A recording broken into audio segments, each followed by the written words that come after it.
Alright. One more.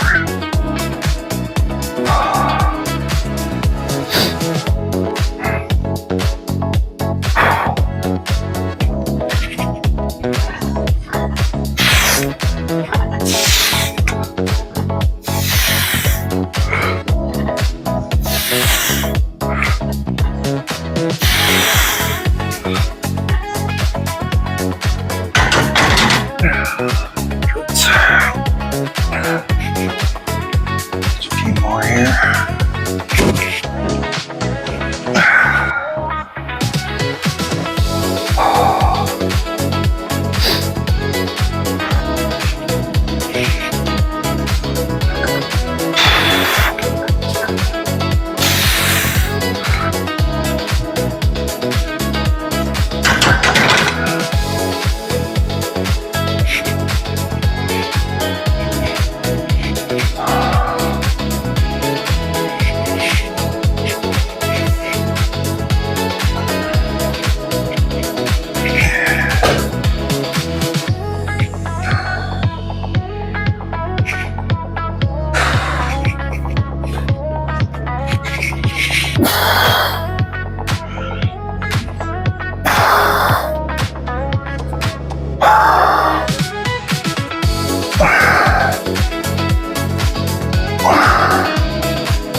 Hello. Today is Monday, February 23rd, 2026. Just another brief check-in. So today I was able to, again, get back to the gym a little bit. Still not sure if that's the best time. I tried to switch my time up a little bit so that there wouldn't be so many people in there, but I don't know. I don't think people are going to care too much if I'm videoing, as long as I'm videoing just myself and not really them. But anyway, so hopefully, I'm going to cut together some of the, some shots of what I was doing today. I think overall I had a kind of a promising workout. It wasn't anything strenuous by any means. I'm not there yet. I'm just kind of trying to reintroduce myself to some of my classic chest exercises. Nothing, again, that's too fancy, just basic stuff. But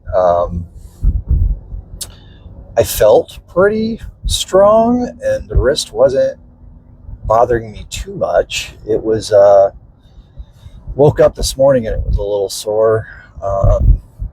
I bowled a couple days in a row over the weekend, so I guess kind of to be expected. I had a tournament on Saturday, and the more I use it, the more irritated it usually is. So but as far as like when I was lifting today, it didn't seem to bother me too much. I mean, it's still there. The heavier the weight gets, the more it's going to be a problem. But you can see today I was able to kind of just do some quick reps on the bench press. I think I went up to about 190.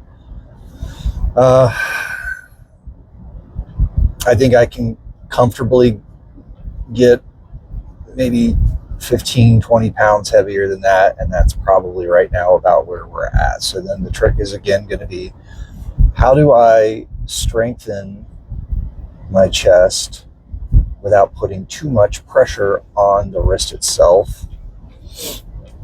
And then when the time comes, hopefully I can start lifting a little heavier on the bench without it being so irritated. But we'll see.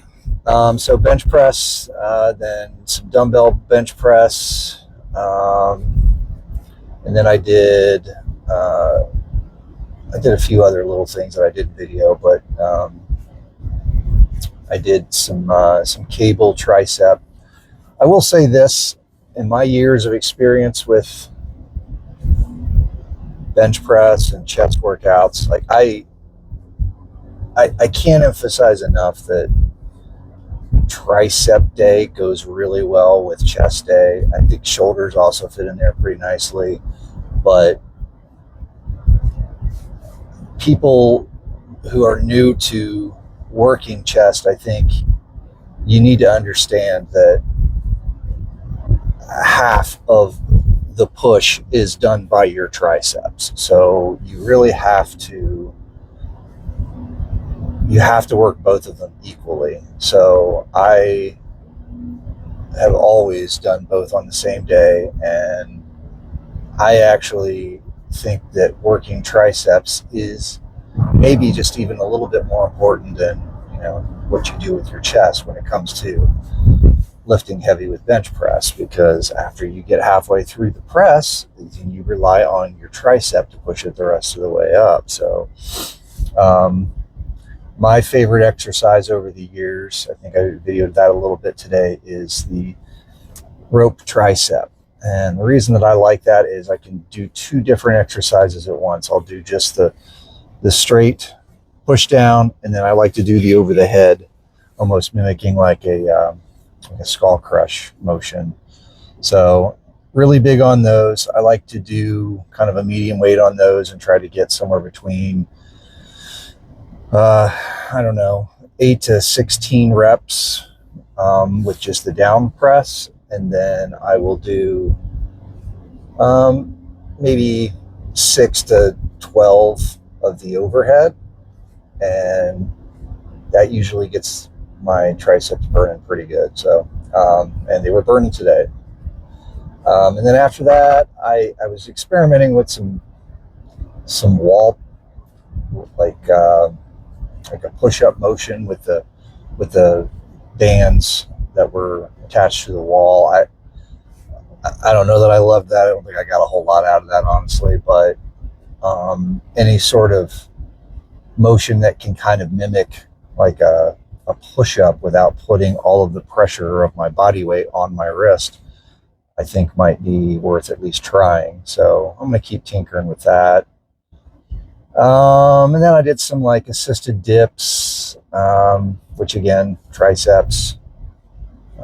Hit those as hard as you can. And a couple other things again that I don't think I videoed. But yeah, I overall felt like that was a pretty good chest workout. I haven't had one of those in a while. And one of the things that I love most about working out in general, but specifically around chest, is just the pump and the, I don't know, testosterone, whatever it is that I feel like your body generates when you are working out and you get a little blood flowing. I can't oversell this, I guess. For people who have never worked out or are new to this, like, this is going to be the single greatest thing about doing it. The energy level that you feel after your workout, when everything is just kind of flowing, is, I've been doing this so long, I can't imagine not having that in my life. And that's part of why this has really been a tough stage of life, is that being limited by whatever injuries doesn't allow you to do the things that you've just been so used to doing, and interrupts the routine that I had for so many years of going to the gym without thinking about it, right? It's just part of your day. It's just what you do. It's not something you have to do after a while. It just becomes something that you rely on. And the way that you feel afterwards is just so amazing. Like, it really is. And like, it really, I think, speaks to the confidence that I built when I was in my 20s, when I really got into it, because you just feel so good. And yeah, I miss that. So when I have a day like today, when, I didn't throw in a bunch of weight around, or I didn't work very long, I was probably only in there for 45, 50 minutes, but it just felt so good afterwards to get a workout in. And hopefully, as some of these things, like my hip and things, start healing up, I can start getting back into that routine. I really miss running for the same reasons. Like, it's just like that. We can get into that too, but it was just that became my biggest stress reliever that I didn't ever see coming when I started running. I thought running was miserable, honestly, but once you get it, then you get it. Like, it becomes again a very important part of balance in your life. So hopefully that will be coming back soon. Here, I've got probably another 3 weeks of rest, and then I'm very cautiously optimistic that the rest will have helped with this. We'll see. I don't know. I'm starting to worry that there might be a bigger issue with my hip, but try to stay positive. That's about it. Started taking statins for the first time in my life. First day yesterday of the rest of my life. That's a humbling thought. part of getting older, I guess, and it sucks. I know that at least the majority of the reasoning behind that is probably just hereditary, but there's no reason to not take something that's going to keep your cholesterol in check. I've got a history of heart issues in my family, so it's important that I stay on top of that. I think that everybody who has heart issues in their family stays on top of that. Don't be afraid of doctors. At the very minimum, just go and get a checkup once a year, just so that you can find out where you stand. Run some blood work, make sure that there's nothing major going on. I found out my cholesterol was a little high. It's like, okay, cool. And they sent me to get a calcium check, and they found that there was not a blockage, but like a calcium buildup in one of my arteries that exceeded the acceptable level. Not a whole lot, not by a whole lot, but it was enough. So that basically started me going to a cardiologist here last week and started on the statins yesterday. So yeah, getting old is fun, man. I'll tell you, it is. I used to listen to people, but I didn't really listen to people. Anyway, so there's my update. I will check back with you next week, hopefully, and we'll keep working at it. All right, see you.